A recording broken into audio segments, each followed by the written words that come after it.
Hello everyone, आज हम समझेंगे प्रोनाउन यानी कि सर्वनाम के बारे में। इसकी डेफिनेशन को समझेंगे और फिर इसके टाइप्स को भी जानेंगे। तो शुरू करते हैं बिना देरी किए हम अपनी इस वीडियो को। तो सबसे पहले आती है प्रोनाउन की definition. A pronoun is a word used in place of a noun to avoid repetition. मतलब कि प्रोनाउन यानी कि सर्वनाम वो शब्द होता है जो नाउन यानी कि संज्ञा की जगह यूज़ किया जाता है। इसको एग्जाम्पल से समझेंगे तो ये ज़्यादा आसानी से हमें समझ आएगा। अब यहाँ पे देखो एग्जाम्पल दिया है इजी सा यहाँ पे।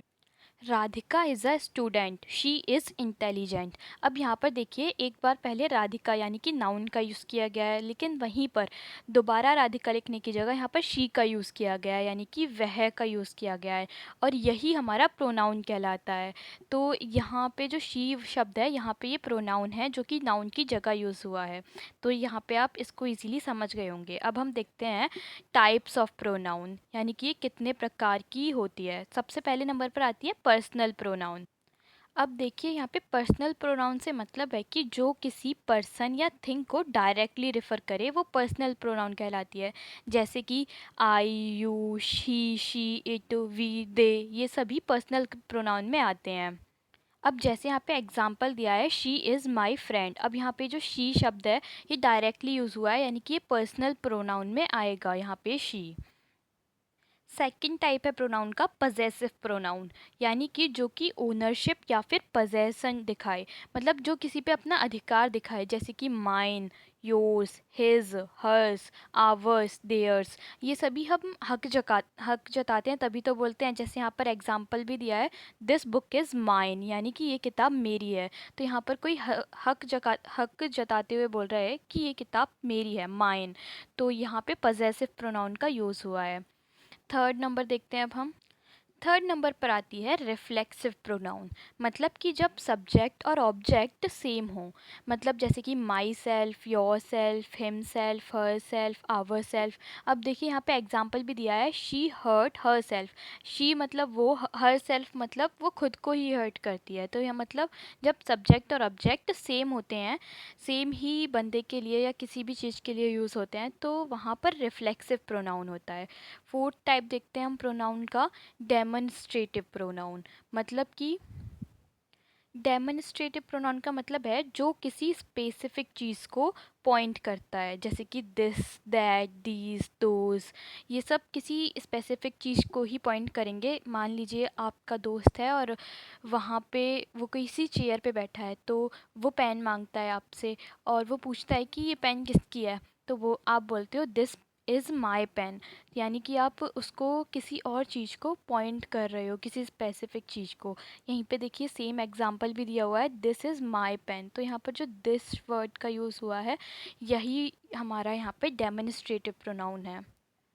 फिफ्थ नंबर पर आता है हमारा इंटेरोगेटिव प्रोनाउन। मतलब कि जो क्वेश्चन पूछने के लिए यूज़ हो उसको इंटेरोगेटिव प्रोनाउन कहते हैं। जैसे who, whom, whose, which, what, ये सभी इंटेरोगेटिव प्रोनाउन हैं। जैसे यहाँ पे एग्जांपल दिया है हु इज़ शी। अब यहाँ पर हु जो शब्द है ये इंटेरोगेटिव प्रोनाउन में आता है, क्योंकि यहाँ पर ये क्वेश्चन पूछने के लिए यूज़ हो रहा है। हु का मतलब होता है कौन, यानी कि वह कौन है।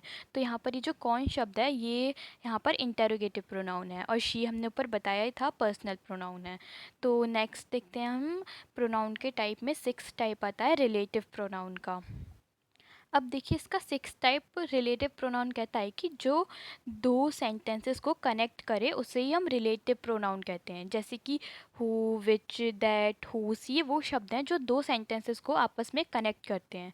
एग्जाम्पल भी दिया है यहाँ पर the girl who is singing is my sister. मतलब कि वो लड़की जो गाना गा रही है वो मेरी बहन है। तो यहाँ पर ये जो हु शब्द है यहाँ पर इसने दो सेंटेंस को कनेक्ट किया है, तो ये यहाँ पर रिलेटिव प्रोनाउन कहलाएगा। अब इसका नेक्स्ट टाइप देखते हैं। नंबर 7 पे आता है इनडेफिनेट प्रोनाउन। सेवेंथ नंबर पर आता है इनडेफिनेट प्रोनाउन। मतलब कि जब एग्जैक्ट पर्सन या थिंग पता ना हो तो वहाँ पर इंडेफिनिट प्रोनाउन का यूज़ होता है, जैसे कि समवन, एनीवन और एवरीवन, समथिंग। यहाँ पर हमको एग्जैक्टली नहीं पता कि ये किस चीज़ की बात हो रही है या किस इंसान की बात हो रही है। समवन मतलब कोई, एनीवन मतलब भी कोई एक, एवरीवन मतलब कि हर एक, समथिंग मतलब कि कोई चीज़। अब यहाँ पे देखिए एग्जांपल भी दिया है, समवन इज़ कॉलिंग यू, यानी कि तुम्हें कोई बुला रहा है, बट यहाँ पर ये कंफर्म नहीं है कि उसे कौन बुला रहा है, तो यहाँ पर हमारा इंडेफिनिट प्रोनाउन का यूज़ होगा। आई होप आपको ये वाला टाइप भी ईजिली समझ आया होगा।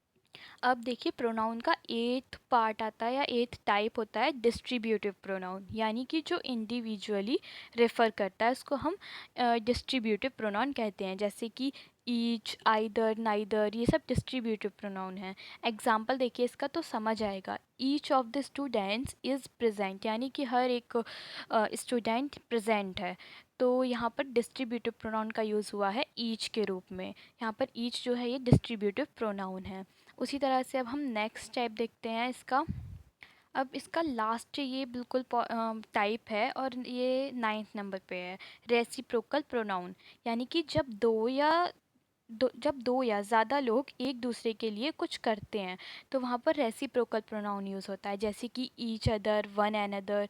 यहाँ पर ये जो है ये रेसिप्रोकल प्रोनाउन है। इसका एग्जांपल देखते हैं, दे हेल्प ईच अदर। अब यहाँ पे ईच अदर जो शब्द है वो यहाँ पर रेसिप्रोकल प्रोनाउन के लिए यूज़ किया गया है। तो इसी के साथ हमारे नाउन की डेफिनेशन और इसकी सभी टाइप्स यहाँ पे कंप्लीट होते हैं। अगर आपको वीडियो थोड़ी हेल्पफुल लगी हो तो प्लीज़ इसको लाइक करना ना भूलें। थैंक यू सो मच, मिलते हैं नेक्स्ट वीडियो में।